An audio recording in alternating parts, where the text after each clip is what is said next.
હજુ પણ વરસાદની સ્થિતિ તારીખ 28 સુધી જવાની શક્યતા છે. 4/30મી તારીખ સુધી પણ ઝાપટા પડશે.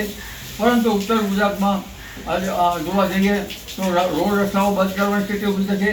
મધ્ય ગુજરાતમાં પણ એવી સ્થિતિ થશે.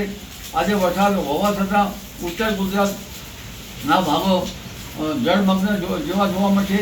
જ્યાં જુઓ ત્યાં જળ પ્રલય હોય અથવા તો જળ સૈલાબ હોય તેવું જણાશે.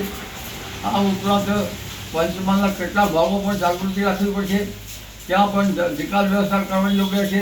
સાબરકાંઠાના ભાગોમાં પણ નિકાલની વ્યવસ્થા યોગ્ય રહેશે, પાણી કરવાની યોગ્ય રહેશે. આ ઉપરાંત ઉત્તર ગુજરાતના કેટલાક ભાગોમાં પણ જળમગ્ન જે છે અને રસ્તાઓ રોડ બંધ થયા છે ત્યાં પણ થોડી જાગૃતિ રાખવી પડશે.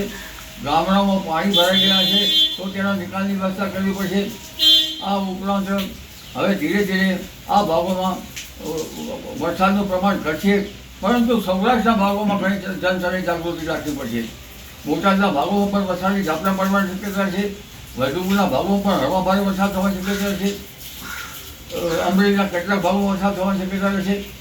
પરંતુ જૂનાગઢના ભાગોમાં ભારેથી ભારે વરસાદ થવાની શક્યતા છે.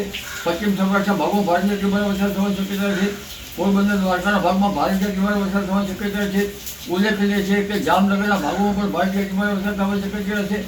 કચ્છના કેટલાક ભાગોમાં પણ ભારેથી ભારે વરસાદ થવાની શક્યતા છે. દક્ષિણ ગુજરાતના ભાગોમાં વરસાદની સ્થિતિ હજુ રહેશે.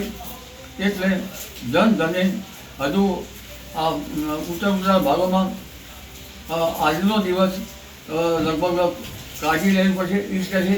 અને સૌરાષ્ટ્રના ભાગોમાં તો વધુ પડતી કાળજી લેવી પડશે, કારણ કે આ એક જબરદસ્ત વાહન છે ડીપ ડિપ્રેશનનું, અને એક ભારે જળ સૈલાબ લઈને આવી રહ્યું હોય તેવું જણાય છે.